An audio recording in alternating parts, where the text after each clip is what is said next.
اور میرے شبلی شیر حق دنیا کے فتنوں سے بچا ایک رک عبد واحد بیریا کے واسطے. قادری ہیں قادر رک قادریوں میں اٹھا قدر عبد القادری قدرت نما کے واسطے. محترم حضرات،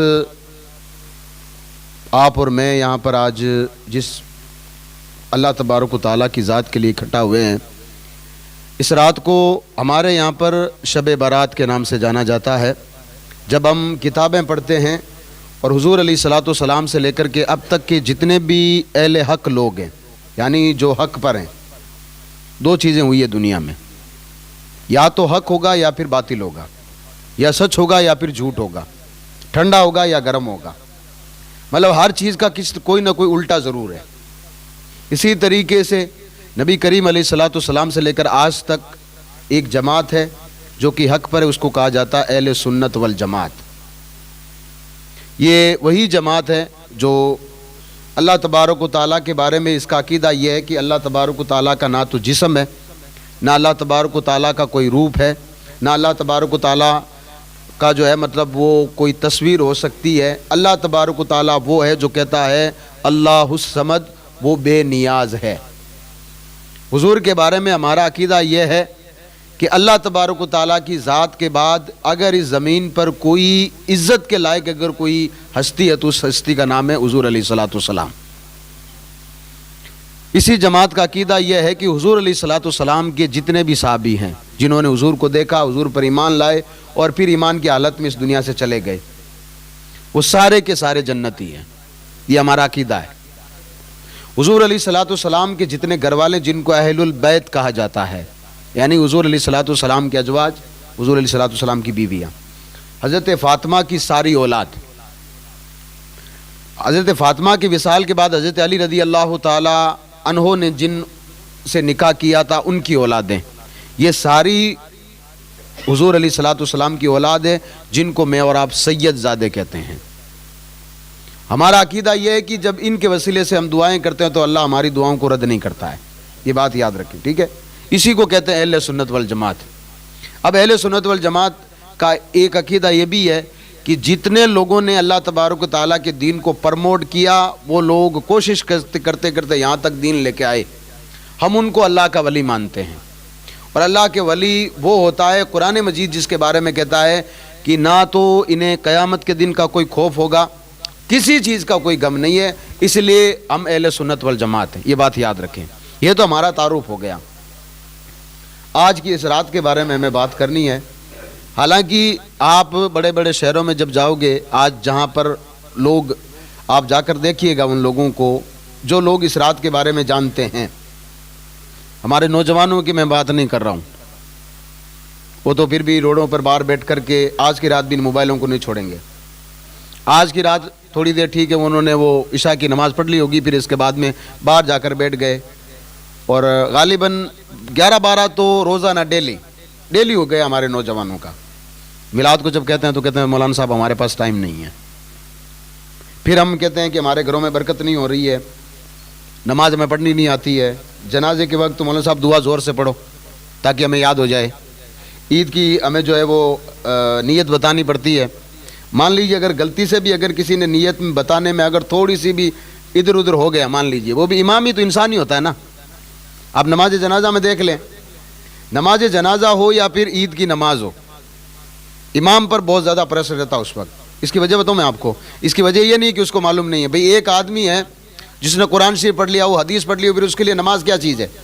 کوئی چیز نہیں نماز تو اس کے لیے. اب وہ نماز جنازہ پڑھاتا ہے یا کبھی عید کی نماز پڑھاتا ہے، کبھی کبھار زبان اس کی بھی چوک ہو جاتی ہے یار. تو اب کیا ہے کہ جو پیچھے کم پڑھے لکھے لوگ ہیں نا، وہ جو کبھی کبھار عیدگاہ جاتے ہیں یا کبھی کبھار نماز جنازہ میں جاتے ہیں، تو وہ لوگ کیا کہتے ہیں، اوہ مولانا صاحب ہو کر غلطی کیسے کر دی. یہ بات یاد رکھیں، انسان خطاؤں کا پتلا ہے. ہاں جی، انسان خطاؤں کا پتلا ہے. غلطیاں انسان سے ہوتی ہے. سب سے بڑا انسان وہ جو اپنی غلطی کو مان لیتا ہے. بہت سارے لوگ اتنے ڈھیٹ ہوتے ہیں غلطیاں بھی نہیں مانتے. تو اب ہم کہتے ہیں کہ نہ ہمیں بھائی عید کی، اگر مان لیجئے تھوڑے دن کی بھائی عید آئے گی، اگر آپ میں سے کوئی بندہ اٹھنے میں صبح لیٹ ہو گیا اور نہیں پہنچا عیدگاہ، اور امام صاحب نے نماز پڑھا دی، اور یا وہ آیا تب تک امام صاحب نے نیت بتا دی، دوسرے دن صدر صاحب سے کہا جائے گا مولوی کس کام کا ہے، نیت بھی نہیں بتائی. اب وہ بیچارے بتائیں گے، حالانکہ کہیں گے کہ یار اس نے 2 مرتبہ 3 مرتبہ نیت بتائی. بھائی صاحب آپ نہیں تھے خود، آپ خود جو ہے اٹھنے میں لیٹ کیے ہیں. نماز جنازہ کے حالات آپ دیکھ لیں. آج لوگ فون کرتے ہیں کہ جیسے ہی جنازہ قبرستان پر ہے ہمیں فون کر دینا آپ. جبکہ آپ کو میں بتاؤں، جنازے میں حضور علیہ الصلوۃ والسلام نے فرمایا جب جنازے کو لے گھر سے اٹھایا جاتا ہے، قبرستان تک لے جایا جاتا ہے. اب ہمارے یہاں تو کیا ہے کہ ہم نے ایک وہ جٹی پکڑ لی کسی بھی چیز کی. آپ دیکھ لیں آس پاس کے علاقے میں، اب بندہ گیا اس کو جو ہے کندھا دینے کے لیے، کسی کو کندھا دینے کے لیے، تو اب ایک ایسی لمبی لائن بنا دی جاتی ہے، کندھا ابھی رکھا نہیں، اس سے پہلے دوسرا آدمی پہنچ جاتا ہے. حکم کیا ہے؟ حکم یہ ہے کہ جب جنازہ چلے تو کم سے کم آپ جب پہلی بار جب کندھا دینے جا رہے ہیں تو سیدھے ہاتھ سے پہلے آپ سے کندھا دیتے ہیں، تو آپ کو چاہیے کہ کم سے کم پہلے پائنتے پر آپ 10 قدم چلیں. پھر اگلے وہاں تک جاتے جاتے پھر دوسرا 10 قدم، 40 قدم چلنے پر حضور علیہ الصلوۃ والسلام نے فرمایا اللہ تبارک و تعالیٰ 40 بڑے گناہ معاف کرتا ہے. 40 بڑے گناہ معاف کرتا ہے. لیکن ہمارے یہاں کیا ہے کہ وہ ایک چیز پکڑا دی نا کہ بھئی ابھی ہم ایک آدمی گیا، اب ہمیشہ یاد رکھیں آسانے والی چیز کریں، اپنے آپ پر کوئی چیز تھوپے نہیں. ایک آدمی نے گئے، ایک آدمی کسی انتقال ہوا مان لیجئے، اب گئے آپ ایک مرتبہ اس لائن میں آپ لگ گئے، ایک لائن میں اس میں لگ گئے آپ، بس آپ کا کام ختم ہے. اب ایک آدمی ہے کہ مطلب وہ ابھی چھوڑا یہاں سے، دوسری مرتبہ پھر لائن میں جا کر کھڑا ہو گیا، تیسری مرتبہ پھر لائن میں کھڑا ہو گیا، ابھی اس کے بعد دوسرے ایک نمبر نہیں آتا ہے. کتنی جگہ ہم لوگ دیکھتے ہیں لوگ پیچھے رہ جاتے ہیں کہ حضرت کوئی بات نہیں، اب ویسے ہی کندھا تو دینے کو ملے گا نہیں. یہ بات یاد رکھیں، صرف 40 قدم پر ہی یہ اتنا بڑا ثواب ہے. اور صرف اپنے لیے ثواب کا نہ سوچیں، دوسرے کا بھی سوچیں. دوسرے بھی آئے ہیں ثواب کے لیے تو آئے نا وہ یار، ان کے بھی سوچیں نا کہ جہاں میں 40 بڑے گناہوں کو میں جو ہے مطلب معاف کروانے لگا ہوں، تو 40 قدم ہے حضور نے کہا نا بھائی 40 قدم پہلے سارے لوگ ایک بار کندھا دے لیں، پھر اس کے بعد میں کر لوں گا. کتنے سارے لوگ پیچھے رہ جاتے ہیں، کہتے ہیں نہیں اب بھیڑ میں کون لے گا، کیونکہ ہم لوگ آگے پہلے لائن تیار کر لیتے ہیں. اب جائیے قبرستان پر کبھی، وہ نماز جنازہ جیسے ہی ہم پڑھ لیتے ہیں، مان لیجئے نماز جنازہ پڑھی، میں آپ کو سیدھا طریقہ بتا دیتا ہوں، کبھی بھی کہاں اگر جاتے ہیں تو ایک کام کیجئے کہ کبھی بھی نماز جنازہ جیسے ہی آپ پڑھتے ہیں بھئی 4 بار تکبیر کہتے ہیں. پہلے میں آپ کو اللہ کی تعریف بیان کرنی ہے، سبحانک اللہم و بحمدک پوری پڑھنی ہے، ٹھیک ہے. اگر ثنا نہیں آتی، مان لیجئے آپ بوڑھے ہو گئے ہیں، آپ کو نہیں پڑھنی ہے، تو آپ کہیں اے اللہ پاک ساری تعریف ہے تیرے لیے، میں آیا ہوں تیرے لیے، یہ آدمی جس کو تو نے موت دی ہے وہ بھی تو نے دی ہے، مجھے بھی موت دینے والا تو ہے، یہ اللہ کی تعریف ہے. اگر کوئی بندہ کہتا ہے سبحان اللہ، یہ اللہ کی تعریف ہے. اس کے بعد میں امام صاحب کہیں گے زور سے اللہ اکبر. اب آپ کو جو درود پاک پڑھنا آتا ہے وہ حضور پر درود پڑھیے. آپ نے حضور پر درود پڑھا، اتنے میں امام صاحب کہیں گے اللہ اکبر. اب آپ کو میت کے لیے دعا کرنی ہے.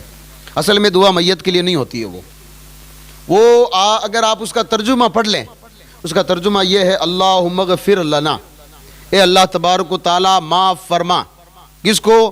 ہمارے زندوں کو، ہمارے مردوں کو، ہمارے بڑوں کو، ہمارے چھوٹوں کو، ہمارے مردوں کو، ہماری عورتوں کو، مطلب اس میں کوئی بھی فرد باقی نہیں رہتا ہے. یہ ہے نماز جنازہ کی دعا. اگر آپ نے یہ کہہ دیا، اب اس کے بعد امام صاحب کہیں گے اللہ اکبر، السلام علیکم رحمۃ اللہ، السلام علیکم رحمۃ اللہ. یہ نماز جنازہ ہو جاتی. درود پاک پڑھیے، اللہم صلی علی سیدنا مولانا محمد بارک وسلم، صلاۃ و سلام علیک یا حبیبی یا رسول اللہ صلی اللہ علیہ وسلم. اب جیسے ہی نماز جنازہ ہوتی ہے نا، ایک دم لوگ وہ گھیرا لگا کر کھڑے ہوتے ہیں، جس کو کہتے ہیں نماز جنازہ کے بعد کی دعا. اکثر لوگ تو اس کو مانتے بھی نہیں ہیں، کہہ دیتے ہیں یہ تو حدیث سے ثابت نہیں ہے. اب ایک منٹ، آپ صرف 1 منٹ کے لیے ذرا سوچئے گا. وہ جو مردہ ہے نا، حضور علیہ الصلوۃ والسلام فرماتے ہیں جب ایک بندہ انتقال کر جاتا ہے نا، تو حضور فرماتے ہیں وہ پوری زمین پر رینگتا پھرتا ہے، اکڑتا پھرتا ہے نا، وہ 3 چیزیں کہتا ہے. وہ کہتا ہے میرا مال، گھر کس کا؟ میرا. کھیت کس کا؟ میرا. بچے کس کے؟ میرے. یہ ساری چیزیں کہتا ہے نا بندہ. حضور فرماتے ہیں بندہ دنیا میں جب تک رہتا ہے نا، وہ کہتا ہے مال میرا، میرا مال، میرا مال. جب وہ مر جاتا ہے نا، تو اس کے ساتھ 3 اس کے مال جاتے ہیں. ایک اس کے ساتھ رہ جاتا ہے، 2 واپس لوٹ آ جاتے ہیں. جاتے وقت اس کی اولاد ساتھ میں ہوتی ہے. اولاد جب جاتی ہے نا، تو باپ کے مرنے کے بعد وارث اولاد ہوتی. بات یاد رکھیں، اس کی بیٹے، اس کی بیٹیاں، یہی وارث ہوتی ہے. ماں زندہ ہوتی تو ماں بھی وارث ہے، یہ بات یاد رکھیں. تو اب وہ بیٹے جو جا رہے ہیں، ان کے جو باپ کا جو مال چھوڑ کے گیا تو وہ بھی اسی کے ساتھ میں اس کو دفنایا، کیسے بھی کر کے دفنایا، واپس آ گئے. اب بھلے بیٹوں کو فاتحہ نہیں پڑھنی آتی ہو. تو اب وہ گھر پہ آئے، حضور فرماتے ہیں وہ میرا مال کہتا کہتا دنیا سے چلا جاتا ہے. قبرستان تک اس کے 3 مال اس کے ساتھ جاتے ہیں، اس کی اولاد، اس کا مال یعنی جو اولاد کے پاس ہے، ابھی چابی جو اولاد کے پاس ہے، اس کے اعمال سارے چھوڑ کے آ جاتے ہیں، ایک عمل اس کے ساتھ رہ جاتا ہے. اب وہ اچھے ہیں یا برے ہیں یہ اللہ تبارک و تعالیٰ کی ذات بہتر جانتی ہے، یا جس نے کیا ہے وہ بہتر جانتا ہے.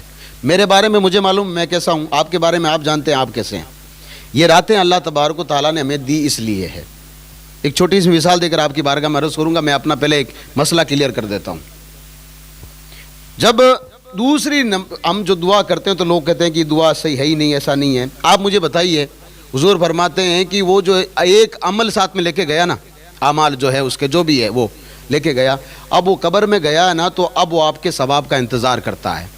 اب وہ کس طریقے سے انتظار کرتا ہے کہ اگر آپ کو آدمی دیکھو ایک سمندر میں ڈوبتا ہوا آدمی، تو ہمارے یہاں پر ایک مثال کہی جاتی ہے کہ ڈوبتے کو تنکے کا سہارا، یعنی اگر اس کو ایک تنکا بھی مل جائے گا تبھی اس کا سہارا لینے کی کوشش کرے گا وہ. حضور فرماتے ہیں کہ اسی طریقے سے اس کو سارے کی ضرورت ہوتی ہے. اب اگر ہم چاروں طرف کھڑے ہو کر کے آپ جب بھی جاؤ نا تو سب سے پہلے 3 مرتبہ قل واللہ شریف پڑھ لیں. جیسے نماز جنازہ ہو گئی، سارے لوگ ادھر ہو نا، آپ اپنی جگہ کھڑے رہیں، میت کے قریب جانا ضروری نہیں ہے، سب سے پیچھے کھڑے ہو جائیں، 3 مرتبہ قل واللہ شریف پڑھیں، 1 مرتبہ الحمد شریف پڑھیں. پھر امام صاحب دعا کریں گے اللہ اس کو معاف فرما، اس کا معاف فرما. آپ اپنے دل میں نیت رکھیں یہ جو میں پڑھ رہا ہوں اس کی میت کو اللہ تبارک و تعالیٰ تو ثواب عطا فرما. آپ کی نیت کو اللہ بہتر جانتا ہے. اب جب وہاں سے جنازہ اٹھتا ہے نا تو سارے لوگ یہ سوچتے ہیں کہ یہیں سے سارا ثواب ہے، اس لیے سارے لوگ اس جنازے کو سب اٹھانے کی کوشش کرتے ہیں. دیکھیے محبت سے اٹھانا چاہیے، یہ بات صحیح ہے، لیکن یہ بات یاد رکھیں یہ حق ہوتا ہے رشتہ داروں کا. قبر میں اتارنا رشتہ داروں کا حق ہے، غسل دلوانا یہ رشتہ داروں کا حق ہے. اگر باپ ہے، اگر اس کے 3 بیٹے ہیں، 2 بیٹے ہیں، تو سب سے پہلے بیٹوں کو چاہیے کہ مولانا صاحب کو بھی پیچھے رکھیں، مولانا صاحب کہیں آپ کھڑے ہو جائیں، غسل ہم دیں گے، آپ ہمیں بتاتے رہیں. قبر میں ہم اتاریں گے. آپ جانتے حضور کو قبر میں کس نے اتارا تھا؟ حضور علیہ الصلوۃ والسلام کو. وہ تمام نبیوں کے سردار ہیں، تمام نبیوں کے سردار. حضرت مولا علی رضی اللہ تعالیٰ عنہ، حضرت عبداللہ ابن عباس، یہ عباس کے بیٹے ہیں، انہوں نے حضور علیہ الصلوۃ والسلام کو غسل دیا. حضور علیہ الصلوۃ والسلام کو جب قبر انور میں لٹایا گیا نا تو یہی وہ حضرت عباس ہیں جنہوں نے، آپ جاتے ہیں قبر میں، آپ کئی مرتبہ گئے ہوں گے، جب قبر میں جانے کے بعد جو کفن کی 3 تنیاں ہم باندھتے ہیں، ایک پاؤں میں باندھتے ہیں، ایک کمر میں باندھتے ہیں، ایک جو ہے مطلب منہ کے اوپر باندھتے ہیں، وہ کھولنے کا حکم ہے قبرستان میں، تنیاں کھولنے کا حکم ہے، بات یاد رکھیں. تو وہ قبرستان کے اندر اترے حضور علیہ الصلوۃ والسلام کو، وہ جو ہے کفن کی تنیاں کھولنے کے لیے. تو وہ کہتے ہیں کہ میں نے حضور علیہ الصلوۃ والسلام کے ہونٹ کو ہلتے ہوئے دیکھا. تو میں سوچا کہ اس وقت ہونٹ ہل رہے ہیں، حالانکہ یہ حضور علیہ الصلوۃ والسلام میں کوئی اچنبے کی بات نہیں، بات یاد رکھیں. اچنبا وہ کرے جن کا عقیدہ صحیح نہیں ہے، ہمارے لیے کوئی اچنبے کی بات نہیں ہے. ہمارے لیے کیا اچنبے کی بات ہے، یہ تو حضور کی بات کر رہے ہیں. حضرت ایک صحابی کا قول ہے جو امام حسین رضی اللہ تعالیٰ عنہ کو عراق میں کربل کے میدان میں شہید کر دیا گیا، لے جایا گیا کوفہ. بیچ راستے میں لوگوں نے کہا کہ دیکھو بھی لوگوں کو پتہ تو چلے کہ ہم لوگ جیت کے آئے ہیں. تو امام حسین رضی اللہ تعالیٰ عنہ کے سر جو ہے مطلب سر کو نیزے پہ ڈالا. نیزہ کئی مرتبہ میں نے آپ کو بتایا، وہ لوگ جو کہ مطلب ہے نا ایک بانس قسم کا ایک لکڑی ہوتی ہے، اس کے آگے ایک نکیلی ایک لو کی ایک چیز لگتی ہے، اس کو نیزہ کہا جاتا ہے، ایک تقریباً 2-3 ہاتھ کا ہوتا ہے یہ. اس پر اور لوگوں سے کہا دیکھو ہم آج جنگ جیت کے آئے. حالانکہ ان کو یہ پتہ نہیں تھا آج آپ جنت سے اتنے دور ہو کے آئے ہیں کہ حضور علیہ الصلوۃ والسلام نے جس جنت کے سردار کو کہا اس سردار کو آج آپ نے قتل کیا ہے، آپ کو نہیں معلوم ہے. تو وہ کہتے ہیں کہ میں اپنے گھر پہ کھڑا تو گلی سے ایسے امام حسین رضی اللہ عنہ کا سر مبارک نکل رہا تھا، اور اتنی بلند آواز سے، صرف سر ہے، امام حسین رضی اللہ عنہ کا جسم مبارک کربلا کے میدان میں ہے، آج وہیں آپ کا روزہ بنا ہوا ہے، ہزاروں لوگ جاتے ہیں، خاص کر کے محرم شریف میں بھیڑ لگتی وہاں پہ. امام حسین رضی اللہ عنہ صرف سر ہے یہاں تک. یہ وہ کہتے ہیں کہ ہزاروں لوگوں نے نہیں بلکہ جو ساتھ میں چل رہے تھے. اب اللہ پاک قرآن مجید میں فرماتا ہے کہ وہ لوگ جو اللہ تبارک و تعالیٰ کے دین کو نہیں مانتے اور اللہ تبارک و تعالیٰ نے ان کے دل، ان کی زبان اور ان کی آنکھ پر مہر کر دی، ان کو حق نظر ہی نہیں آتا ہے. حق ہوتا ہے لیکن نظر نہیں آتا ہے. پہلا ہی پارہ ہے قرآن مجید کا. تو امام حسین رضی اللہ تعالیٰ عنہ کا وہ سر قرآن مجید کی تلاوت کر رہا تھا, سر, صرف سر ہے. تو یہ تو حضور علیہ الصلوۃ والسلام, تو حضرت عباس کہتے ہیں, یہ حضرت عبداللہ ابن عباس کہتے ہیں, یہ حضرت عباس کے بیٹے ہیں. عباس حضور علیہ الصلوۃ والسلام کے چچا تھے. پر ان کا گھر کہاں تھا؟ خانہ کعبہ کا جو پرنالا ہے, جس کو ہمارے یہاں پناڑ بولتے ہیں, جہاں بارش کا پانی جو گھر سے ہم نیچے اتارتے ہیں نا چھت سے, اس کو پرنالا بولتے ہیں, سونے کا بنا ہوا ہے. اس کے اگر خانہ کعبہ کی چھت سے ہو کر کے اس پرنالے سے پانی آتا نا, تو کیا کہتے ہیں اس کو معلوم ہے؟ اس کو کہتے ہیں میزاب رحمت. آپ نے کئی مرتبہ نعت شریف میں نام سنا ہوگا, میزاب رحمت. یہ میزاب رحمت یہی ہے, خانہ کعبہ کی چھت سے جو پانی آ کر اس پرنالے سے نکلتا اس کو میزاب رحمت کہا جاتا ہے. ہاں جی. اور اب وہاں تو ویسے ہی سردی وغیرہ نہیں ہوتی ہے, جیسے ہی بارش ہوتی ہے نا تو لوگ ہے نا اس میزاب رحمت کے لیے بھیگنے کے لیے تیار رہتے ہیں. میزاب رحمت اس لیے لوگ اللہ کی بارگاہ میں دعا کرتے ہیں, پروردگار خانہ کعبہ بلا. خانہ کعبہ کو بلانے کے بعد حتیم, یہ حتیم کیا جانتے ہو؟ خانہ کعبہ اور یہ مقام ابراہیم ایک پاس میں, خانہ کعبہ کے پاس میں بنی ہوئی چیز, حضرت ابراہیم نے کھڑے ہو کر دعا کی تھی. اتنا سا علاقہ, اس کو حتیم کہا جاتا ہے. اس کی فضیلت کتنی بڑی جانتے ہو؟ اس کی فضیلت یہ ہے کہ اس جگہ پر اگر بندہ اللہ تبارک, اگر بندہ اس جگہ پر کھڑے ہو کر کے اللہ کو کہے کہ قل هو اللہ احد, میں گواہی دیتا ہوں کہ اللہ ایک ہے, تو کل قیامت کے دن اس بندے کو اتنی بڑی جو ہے مطلب سہولت دی جائے گی, اور پروٹوکول اس کو یہ دیا جائے گا کہ اللہ تبارک و تعالیٰ اس بندے سے پوچھے گا کہ تو نے ایسا, سارے لوگ پوچھیں گے کہ تیرے پاس ایسا تھا کیا کہ تو جو ہے مطلب اس شان سے جنت میں جا رہا ہے کہ فرشتے اللہ کے تجھے لے کے جا رہے ہیں. کس شان سے؟ اس شان سے کہ کہتے ہیں کہ 70 فرشتے رحمت کے آگے, 70 فرشتے پیچھے, 2 فرشتے ادھر, 2 فرشتے ادھر, اور لوگوں سے آواز سے کہیں گے, لوگوں ہٹو. تو کہیں گے یہ ہے کون بھائی, اس نے ایسا کیا کیا؟ تو کہیں گے یہ حتیم, اس کو حتیم میں جانے کا موقع ملا. آپ بھی جب طواف کرتے ہو خانہ کعبہ کا تو 7 مرتبہ آپ حتیم کی جو ہے مطلب وہ دائرے میں آتے ہو, 7 مرتبہ. 2 یا 3 قدم اتنا ہی آپ رہ پاتے ہو, اس لیے آپ کو بھیڑ ہوتی ہے, آپ کو نکلنا پڑتا ہے. جب بھی کبھی جانا ہو نا, حتیم کے جیسے ہی آپ کا قدم پڑے آپ کو پتہ چل جائے گا, نام لکھا وہاں حتیم, 3 بھاشا میں لکھا ہوا ہے, 4 اردو میں بھی لکھا ہوا ہے. وہاں آپ کو پتہ چل جائے گا کہ یہ حتیم ہے. اگر جیسے ہی آپ کا قدم پڑے گا نا تو آپ اللہ کی بارگاہ میں عرض کیجئے گا قل هو اللہ احد, اللہ تبارک و تعالیٰ میں گواہی دیتا تو میرا رب ہے. تو اللہ تبارک و تعالیٰ فرشتوں سے کہے گا کہ فرشتے کہیں گے بھئی یہ وہ بندہ تھا جس کو حتیم میں جانے کا موقع ملا. اس نے جیسے ہی حتیم میں جا کر کہا کہ اللہ تو ایک ہے, تو اللہ تبارک و تعالیٰ نے فرمایا تو نے مجھے ایک کہا ہے, میں تیرے ایک کے لیے اللہ تبارک و تعالیٰ فرماتا 1.25 لاکھ فرشتوں کو کھڑا کر دوں گا کل قیامت کے دن, 1.25 لاکھ فرشتوں کو. یہ حتیم ہے. تو حضرت عباس جو حضور علیہ الصلوۃ والسلام کے چچا ہے نا, یہ ان کا گھر خانہ کعبہ کا جو آج پنال نکلا گیا نا, یہ ان کے انڈر میں تھا, یعنی انہوں نے وقف کی تھی یہ زمین. یہ جو آج پرنالا لگا نا, یہاں ان کا گھر کا سیدھا گیٹ نکلتا تھا مکہ المکرمہ میں. تو ان کے بیٹے ہیں حضرت عبداللہ, 3 عبادل 5 عبادلہ ہیں غالباً, حضرت عبداللہ ابن عمر, ان کا بھی عبداللہ نام ہے.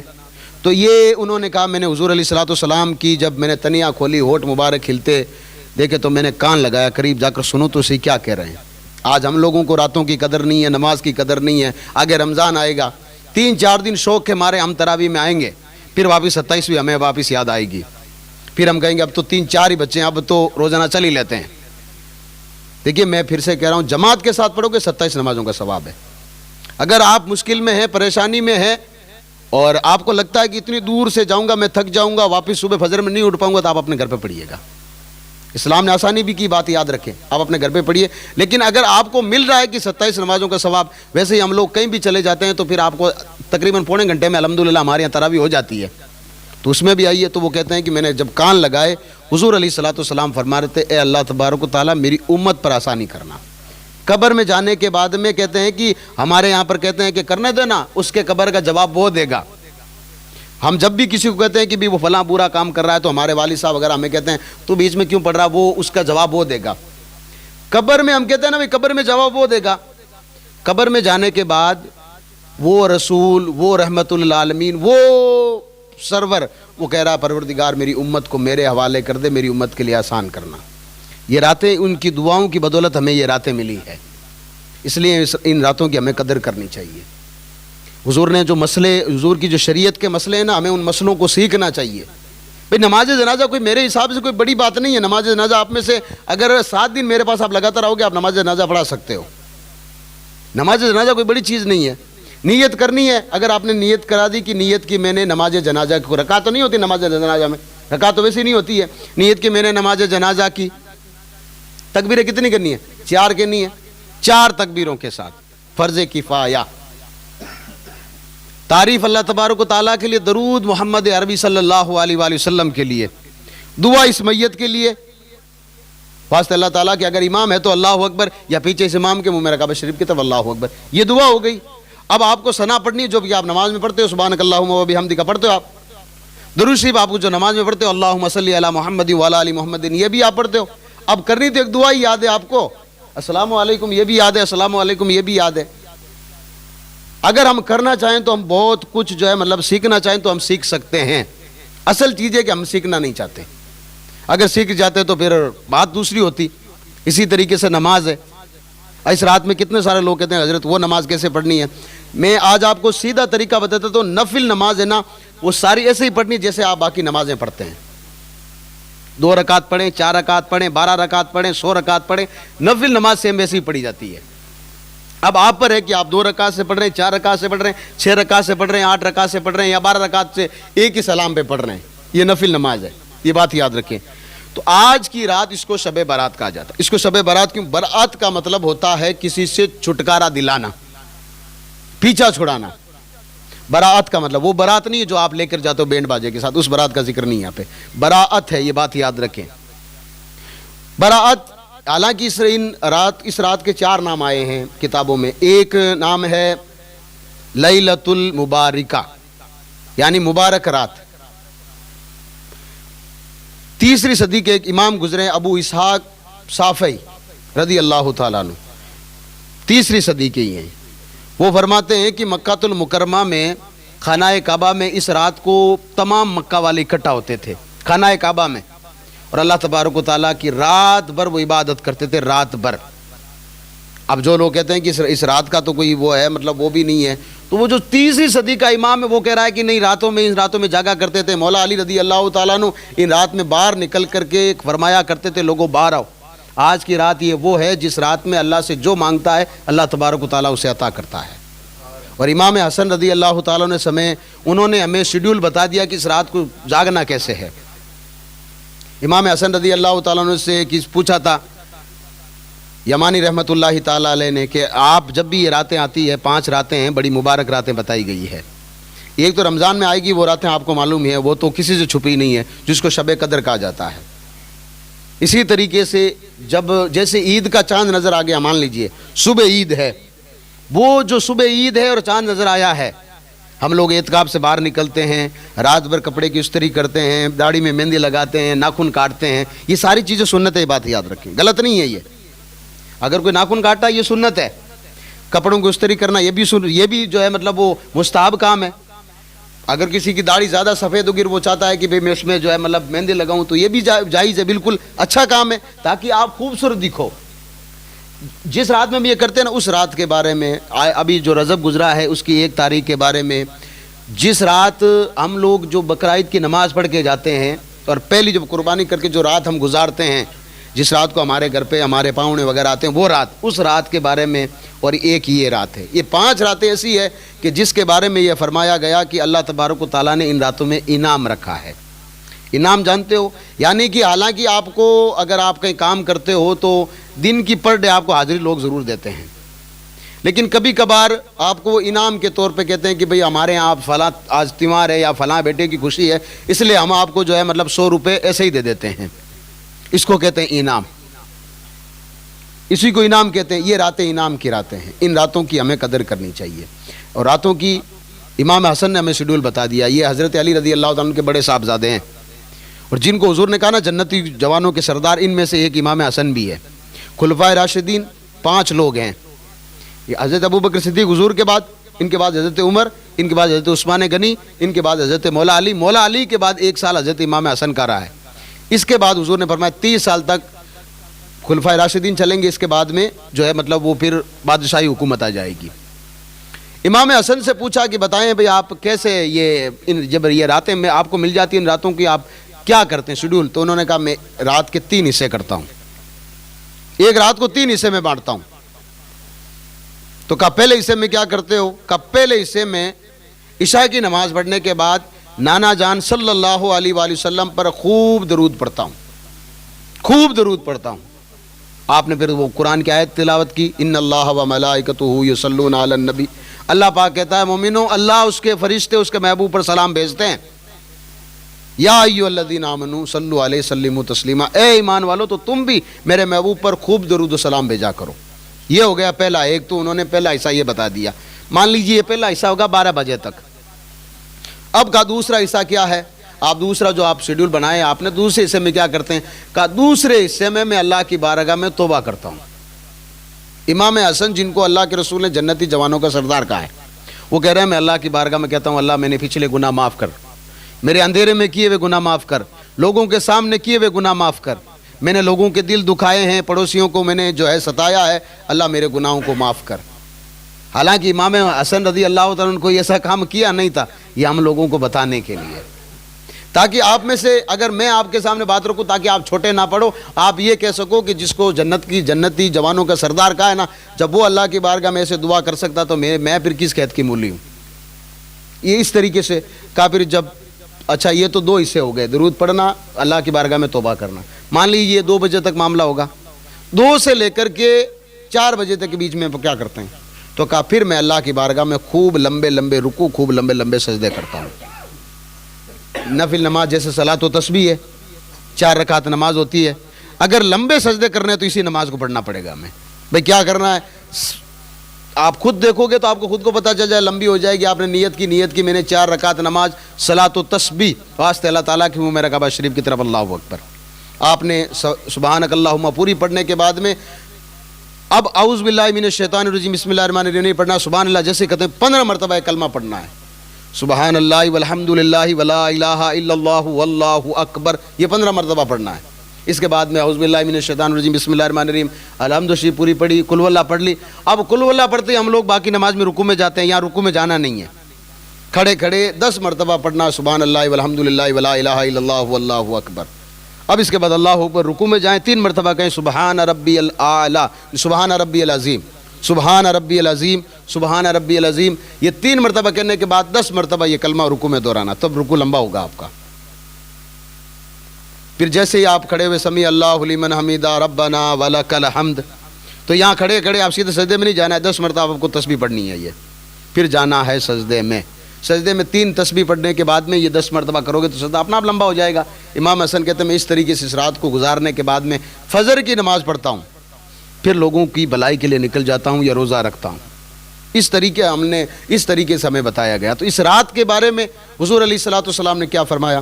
آپ کبھی بھی مدینہ شریف جاؤ گے نا تو یہ رات آپ کے ذہن میں آئے گی، بات بتا دوں آپ کو میں کیوں آئے گی، کیونکہ مدینہ شریف سے رات کی بہت زیادہ جڑاؤ ہے اس کا۔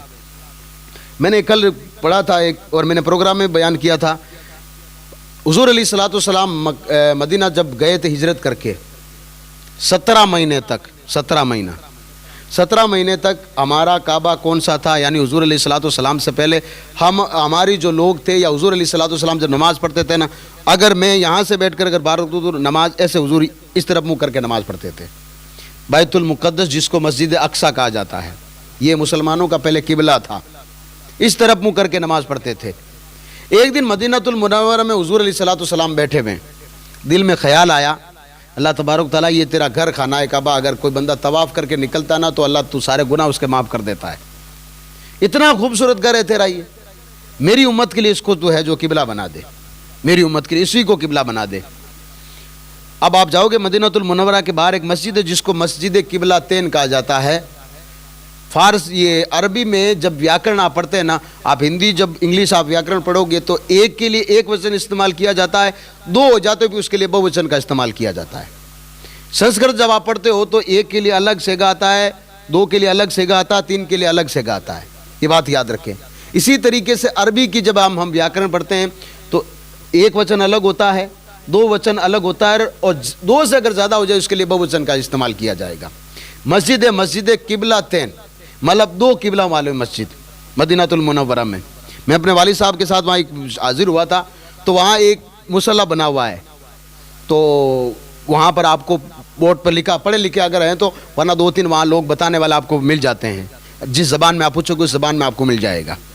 تو وہ بتاتے ہیں کہ بھئی آپ نے سنا ہوگا کہ ہمارا قبلہ پہلے بیت المقدس تھا، یہاں حضور نماز پڑھ رہے تھے، زہر کی نماز حضور پڑھ رہے ہیں 2 رکعت، ابھی زہر میں 4 رکعت ہوتی ہے فرض، 2 رکعت ابھی پڑھی، اللہ تبارک و تعالیٰ نے فرمایا محبوب آپ اپنا چہرہ پھیرو خانہ کعبہ شریف کی طرف، نمازی کی حالت میں، یہاں ادھر سے آپ کو ایسے جانا ہے نماز کی حالت میں، اور آج وہ مسجد بنی ہوئی ہے، اب اس کا قبلہ یہاں ہے، پہلے اس کا قبلہ یہاں تھا، وہ مسجد اسی یاد میں ان لوگوں نے مسجد بنا دی، اس کو کہا جاتا 2 قبلوں والی مسجد۔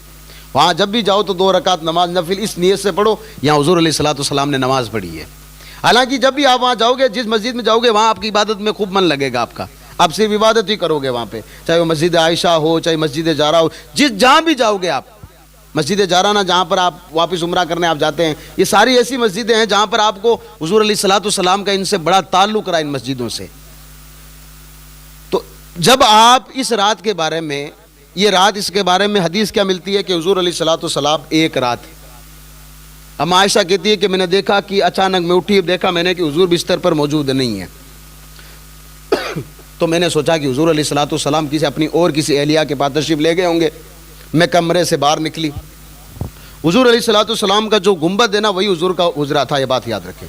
میں نے کئی مرتبہ آپ کو بتایا تھا کہ جہاں نبی کا وصال ہوتا ہے نا، نبی کو وہیں دفنایا جاتا ہے، جگہ چینج نہیں کی جاتی ہے، جہاں پر جس جگہ پر وصال ہو جاتا ہے وہیں پر اس نبی کو دفنایا جاتا ہے۔ حضرت سلیمان کا کہاں ہوا تھا انتقال؟ مسجد اقصی میں بناتے بناتے ہوا ہے، یہ بات یاد رکھیں۔ جنات سے کہہ دیا تھا مسجد بناؤ، یہ جنات بڑے بڑے پتھر لاتے رہے، بناتے رہے، مسجد ابھی مکمل ہوئی نہیں، چھت ابھی ڈالی نہیں گئی ہے، اللہ نے میری موت کو حکم دیا کہ سلیمان کی روح قبض کر لو۔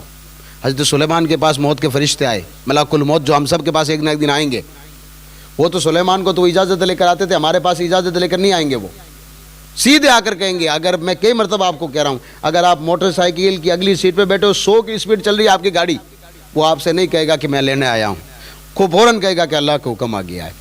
پھر ہم لوگ بہانے بناتے ہیں، کنٹرول ٹوٹ گیا، بریک فیل ہو گئے، کلچ ٹوٹ گیا، کوئی نہیں ہوتا، یہ اللہ تبارک و تعالیٰ نے آپ کی موت ایسی لکھی ہے۔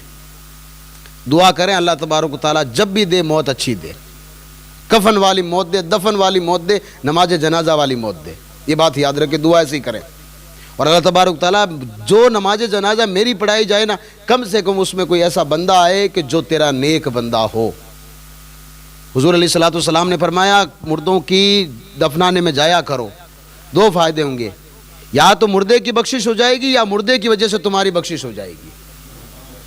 بھئی اگر 40 میں سے ایک آدمی نیک نکلا تو ساتھ میں مردہ بھی بخشا جائے گا۔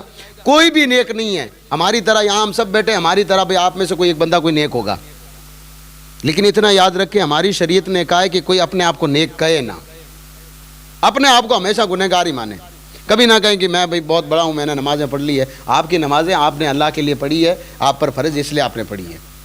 کوئی اگر نہیں پڑھتا ہے نا تو یہ نہیں کہیں کہ بھئی میں تو 5 وقت پڑھتا ہوں، وہ ایک بھی نماز بھی نہیں پڑھتا ہے، ہو سکتا ہے وہ اپنے گھر میں نماز پڑھتا اور ہمیں پتہ نہ ہو۔ رمضان آئے گا آپ دیکھ لینا کتنے سارے لوگ کہیں گے وہ تو ایک روزہ ہی نہیں رکھے، ہو سکتا ہے اس نے روزہ رکھا اور آپ کو نہیں معلوم ہے، ہو سکتا ہے اس کو کوئی بیماری ہو بیچارے کو، اور اللہ کی بارگاہ میں روزہ نہ وہ گڑ گڑا کے توبہ بھی کرتا ہو، اللہ تبارک و تعالیٰ اگر یہ بیماری نہیں ہوتی تو میں بھی روزہ رکھتا۔ ہو سکتا ہے اس کے گھر میں صحیح طریقے سے راشن پانی نہیں پہنچ پاتا، وہ مزدوری کرنے نکلتا ہو، اور اللہ کی بارگاہ میں شام کو بیٹھتے ہی وہ کہتا ہو اللہ تبارک و تعالیٰ میں روزہ بھی رکھتا لیکن میرے بچے بھوکے رہے، میرے بچوں کی اسکول کی پڑھائی خراب ہو جائے گی، کل یہ لوگ جو ہے کامیاب نہیں ہوں گے، اس لیے پروردگار میں روزہ نہیں رکھ پایا۔ اس نے اللہ کی بارگاہ میں توبہ کی اور اللہ نے قبول کر لی ہو، اور ہم لوگ یہاں پر جج کرتے ہیں کہ اس نے روزہ نہیں رکھا۔ ہم روزہ رکھ رہے ہیں نا، تو میں اگر روزہ رکھ رہا ہوں میرے اپنے یہ روزہ میرے کام آئے گا، بات یاد رکھیں۔ ہاں اللہ تبارک و تعالیٰ کی مہربانی ہے کہ وہ فرماتا ہے کہ جو قرآن کا حافظ ہے یا جو قرآن کو پڑھتا ہے یا لوگوں کو جو وصیت کرتا ہے، کل قیامت کے دن اللہ تبارک و تعالیٰ اس کو بھئی کہے گا کہ تو جس کو چاہے جنت میں لے جا سکتا ہے۔ ایک حاجی ہے جو حج کر کے آیا ہے، اگر وہ جو حاجی ہے اس نے جو ہے وہ حضور علیہ الصلوۃ والسلام نے جیسا فرمایا پھر وہ ویسا ہی رہا، یعنی جو حج کر کے آیا پھر اللہ تبارک و تعالیٰ کی اطاعت میں اپنی زندگی پوری گزاری، پھر آ کر کے دنیا میں واپس وہ مشغول نہیں ہوا، تو اللہ تبارک و تعالیٰ کے محبوب نے فرمایا حاجی کو اللہ تبارک و تعالیٰ کہے گا تو جس کو چاہے جنت میں لے جا سکتا ہے۔ لیکن یہ کب ہوگا؟ جب ہم واپس آ کر پھر اس دنیا میں واپس ویسا نہیں ہوں گے جیسے ہم گئے تھے. واپس آئے 4-5 دن تک ہم لوگ عبادت پہ عبادت, پھر اس کے بعد میں جیسے لوگ تھے ویسے ہو گئے. تو پھر یہ بات یاد رکھے, پھر بات نہیں بننے والی ہے, چاہے میں ہوں چاہے کوئی بھی ہو. اس رات میں اما عائشہ کہتی جب میں نے بستر پہ باہر نکل کے دیکھا تو حضور علیہ الصلوۃ والسلام جنت البقیع میں کھڑے ہیں.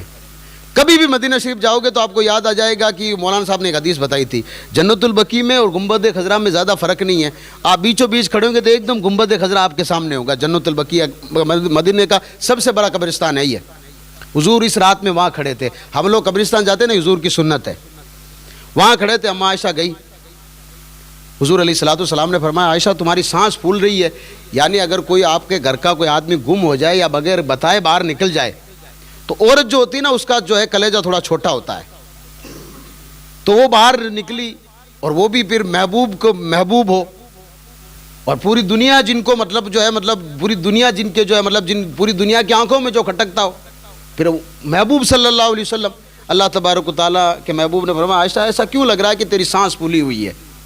عائشہ اما عائشہ کہتی ہے یا رسول اللہ صلی اللہ علیہ وآلہ وسلم میرے باپ آپ پر قربان, میں ڈر گئی تھی کہ آپ مجھے بن بتائے کبھی گھر سے باہر جاتے نہیں ہیں, آج کیسے آ گئے. حضور نے فرمایا جانتی ہو رات کون سی ہے؟ کہا یہ 15ویں شعبان ہے جو آج کی رات ہے. کہا جانتی ہو ایک بنو کلب ہے مدینہ المنورہ میں, قبیلہ ہے. دیکھیے حکمت میں آپ کو پوری کھول کر آپ کے سامنے بتا رہا ہوں, اور وہ بھی آسان لفظوں میں. بنو کلب کی ایک قبیلہ ہے جس کے پاس بہت ساری بکریاں ہیں. عائشہ بھی سوچ رہی ہے قبرستان میں کھڑے ہیں, رات کا کہا ہے اور ایک قبیلے کا ذکر کر رہے ہیں. بھئی اللہ اس کا رسول بہتر جانے آج وہ قبیلہ ہے کہ نہیں ہے, اس کے بارے میں کسی نے لکھا نہیں ہے کہ بھئی آج وہ قبیلہ ہے کہ نہیں ہے. وہ قبیلہ کیا کرتا تھا, بکریاں بھی چراتا تھا, ساتھ میں بکریاں خریدتا بھی تھا. اور آپ نے دیکھا ہوگا کہ آج سے 10 سال پہلے یہی شب برات آئی تھی, بڑی گرمی تھی اس وقت, اور آج سے تقریباً 5 سال میں آئے گی تو بڑی ٹھنڈی میں یہ رات آئے گی, یعنی یہ گھومتے ہوئے آئے گی. حضور نے ایک ایسے قبیلے کا ذکر کیا جس کے پاس 2400 گھنٹے بکریاں رہا کرتی تھی, وہ بھی سب سے زیادہ تعداد میں. بھئی اگر جنوری کا ذکر ہوتا ہے تو جنوری تو سیدھی گرمی میں سردی میں آتی ہے, جولائی کا اگر ذکر کرتے تو وہ تو سیدھی بارش میں آتی ہے. حضور نے اس مہینے کا ذکر اس لیے کیا کہ یہ مہینہ جو ہے مطلب وہ ہر موسم میں ایک موسم میں آتا ہے, یہ بات یاد رکھیں.